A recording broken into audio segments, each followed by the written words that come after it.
Menarik, ada statement yang penting untuk diketahui Pak Menak, kalau tidak segera tobat harus istitabah tadi, batal syahadatnya kalau memberikan tuduhan terhadap ajaran Islam yang diwajibkan oleh Allah tapi dituding sebagai bencana bagi umat Islam.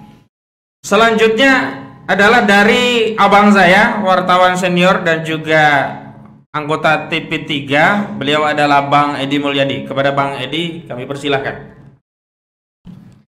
Bismillahirrahmanirrahim. Assalamualaikum warahmatullahi wabarakatuh. Waalaikumsalam warahmatullahi wabarakatuh. Alhamdulillah waladzi arsala rasulahu bil huda wa dinil haqq liyudhhirahu 'alad dini kulli walau karihal musyrikun. Asyhadu an la ilaha illallah wahdahu la syarikalah wa asyhadu anna Muhammadan abduhu wa rasuluhu la nabiyya ba'dah. Allahumma shalli ala Muhammad wa ala alihi washabihi wasallim. Sebelum ngelantur ke mana-mana, saya ingin mengulang lagi Pak Kiai di ujung tadi ya. Jadi kalau nggak salah tangkap dan diulang oleh jagoan saya, host yang jadi jagoan saya yang jadi host, terbalik-balik, bahwa Pak Kiai bilang Yakut sudah batal syahadatnya sehingga harus bersyahadat lagi, mengulang. Itu berarti sudah murtad ya, atau gimana? Betul nggak Pak Kiai? Saya ingin meng-highlight itu saja, itu penting betul. Tapi yang kedua, saya dikirimin link berita oleh Ahmad Hosinuddin, ucapan Yakut di acara yang di Yogyakarta itu ya, di Solo ya, Solo. Jadi kalau Ahmad mempersoalkan poin ke-9, itu ternyata saya baca mulai ke-9 sampai belakangan itu dahsyat sekali. Ini pidato poin-poin yang menurut saya penuh kebencian terhadap Islam. Penuh kebencian terhadap Islam. Nomor 9 ya, langsung aja. Setiap usaha untuk mendirikan negara Islam al-imamah al-uzma universal atau imamah agung, juga dikenal dengan al-khilafah atau khilafah, hanya akan menimbulkan bencana bagi umat Islam karena akan ada banyak pihak yang berebut untuk menguasai umat Islam di seluruh dunia. Ya kan? Satu, bencana bagi umat Islam. Jadi ini masih eksternal. Jadi Islam akan dikeroyok oleh dunia. Ini masih eksternal. Nomor 10, sejarah Islam setelah kematian menantu Nabi Muhammad yakni Sayyidina Ali menunjukkan bahwa setiap usaha untuk memperoleh dan mengkonsolidasikan kekuatan politik atau militer dalam bentuk kekhilafahan, nah ini menarik nih, pasti akan disertai dengan pembantaian antara satu pihak dengan yang lain. Gila nggak? Pasti akan disertai dengan pembantaian antara satu pihak. Satu pihak itu sama Islam. Yang pertama nomor 9 tadi, hanya Islam dikeroyokin oleh orang-orang luar Islam, jadi rebutan.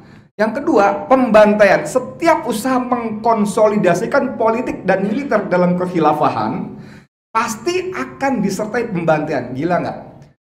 Oke, lanjut. Ini merupakan tragedi bagi komunitas muslim. Hilang. Sebentar, astagfirullahaladzim.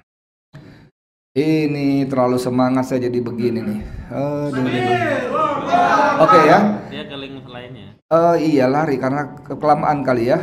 Oke. Nah, poin-poin ini ada 14 poin, mulai 9 sampai ke bawah itu betul-betul ucapan seorang pembenci Islam yang hakiki. Tolong dicatat, pembenci Islam yang hakiki. Jadi kalau Pak Kiai tadi bilang syahadatnya batal dan harus itu, ini masih mending. Ini pembenci Islam yang hakiki. Saya belum pernah menemukan orang Kristen sebenci itu pada Kristennya.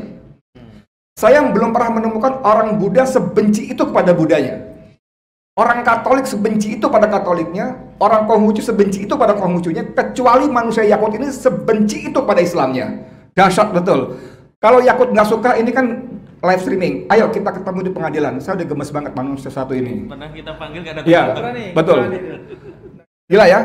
Nomor 11, bila usaha ini menyatu dengan perintah ortodoks untuk terlibat dalam perang melawan non-muslim sampai mereka masuk Islam atau tunduk pada peraturan Islam sehingga seluruh dunia dapat bersatu di bawah panji-panji Islam, maka hal ini akan menimbulkan konflik tiada akhir yang daya tariknya semakin meluas pada umat Islam karena berakar dari sejarah. Dia mengingkari sejarah 13 abad Islam berkuasa. Tidak ada satupun manusia kafir dibantai oleh Islam. Tidak ada satupun manusia kafir, penduduk kafir maksud saya, di sebuah kota, sebuah negara yang saya istilahnya bukan ditaklukkan, dibebaskan oleh tentara Islam. Tidak satupun penduduk, baik dewasa, laki-laki, orang tua, anak-anak, wanita yang dibantai oleh tentara Islam begitu tentara Islam masuk ke kota tersebut. Yang ada sebaliknya. Anda boleh buka sejarah bagaimana umat Islam dibantai oleh pasukan salib di mana-mana ketika pasukan Islam atau tentara Islam kalah. Makanya saya bilang ini orang ini sudah jahil murokab. Saya nggak bicara soal SMA-nya atau kuliah nggak selesainya, itu masing-masing deh. Banyak orang yang SMA doang tapi dasar luar biasa. Ini manusia jahil murokab. Yakut, mana kameranya? Yakut, kamu jahil murokab. Oh luar biasa, luar biasa. Dasar, ini benci sekali. Saya nggak usah panjang-panjang ke nomor-nomor berikutnya. Dia sibuk melihat sisi negatif pembantaian. Mungkin dia melihat sisi perang Al-Halaj dengan Sayyidina Hussein. Mungkin ya, bagaimana Sayyidina Hussein dipenggal, kepalanya diguling-guling segala macam. Tapi dia tidak melihat kenyamanan, kemakmuran selama kekhilafahan berdiri. Bagaimana seorang Khalifah Umar ibn Abdul Aziz, penduduknya sampai bingung, nggak bisa keluar zakat. Karena nggak ada lagi orang yang pantas menerima zakat. Dia nggak pernah angkat itu. Dia selalu melihat sisi, jadi gini loh, ini ada manusia, orang semua memuji, ih itu stadion bagus betul ya, bangkunya indah, rapi, bangkunya empuk, atapnya melengkung jauh sehingga kita tidak kepanasan, ini toiletnya wangi, ini semua dipuji. Tiba-tiba Yakut ini bilang, iya tapi coba lihat tuh sampah. Lihat itu rumput di dekat kaki kiper kan kering. Dia lihat rumput di kaki kiper yang kering. Ya iyalah. Goblok banget sih lo. Ya iyalah. Tapi bagaimana bangku rapi, empuk, tutup stadion yang bagus, stadion toilet yang rapi, wangi. Enggak dilihat. Dia sibuk melihat rumput kering di bawah kaki kiper. Ya iyalah, kalau kiper nggak nginjek di situ kemana? Itu loh maksud saya. Nah, bicara soal pembantaian, bos. Oh, dasar sekali. Ini bener-bener manusia. Astagfirullahaladzim. Saya belum pernah ketemu manusia sebenci dia pada agamanya. Astagfirullahaladzim. Sebentar, bos. Aduh, saya ambil napas dulu nih. Astagfirullahaladzim. La ilaha illallah. La ilaha. Enggak, tenang. Aman. Ini dasar, bos.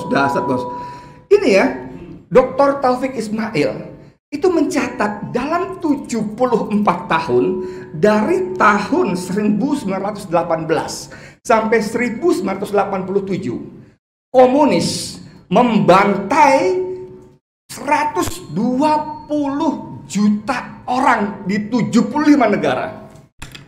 Dia tidak pernah angkat itu si Yakut ini. Komunis dalam 74 tahun sampai tahun 87 dari 1918 membantai 74 juta manusia, yang itu artinya satu tahun dia bantai 1.621.621 orang satu tahun, dan itu artinya satu bulan 4.504 orang dibantai setiap hari, dan itu artinya 3 orang dibantai tiap menit, bos. Itu komunis. Saya belum pernah dengar tuh Yakut ngomong begitu. Kapitalisme itu atas dasar kapitalisme, atas nama kapitalisme, suku aborigin di Australia musnah. Suku Indian di Amerika musnah. Dan atas nama kapitalisme juga rakyat Indonesia dijajah oleh Cina. Bukan kata saya. Kata Faisal Basri. Sekarang ini di era 6-7 tahun kepemerintahan Jokowi. Dan atas nama kapitalisme juga Indonesia dijajah 350 tahun oleh Eropa, oleh Portugis, oleh Belanda, oleh Jepang. Dan itu tidak pernah dibilang oleh Yakut, bos. Eropa itu Nasrani, bos, Katolik, Protestan, bos. Kamera, Yakut, buka matamu. Astagfirullahaladzim, manusia seperti ini. Saya sungguh-sungguh menyarankan kepada Ahmad Qasidun dan teman-teman, Ricky dan kawan-kawan, benar-benar kita harus bawa ke pengadilan. Pelecehan terhadap agama Islam seperti Pak Kiai, bukan cuma menyakiti hati umat Islam, pelecehan. Khilafah Anda boleh nggak suka, bos. Yakut, kamu boleh nggak suka. Tapi itu fakta sejarah itu yang ditegakkan oleh 4 sahabat utama Rasulullah yang Rasulullah jamin masuk surga dari 10 orang. Tidak seperti kamu, joget-joget, nyawer. Tidak seperti kamu dan gerombolanmu. 4 sahabat Abu Bakar, Umar, Utsman, Ali itu Rasulullah jamin masuk surga. Dan itu artinya kekhilafahan beliau pun dalam ridha Allah. Allahu Akbar. Dan kebanyakan itu aja. Makasih banyak. Assalamualaikum warahmatullahi wabarakatuh. Jangan lupa segera bawa ke pengadilan.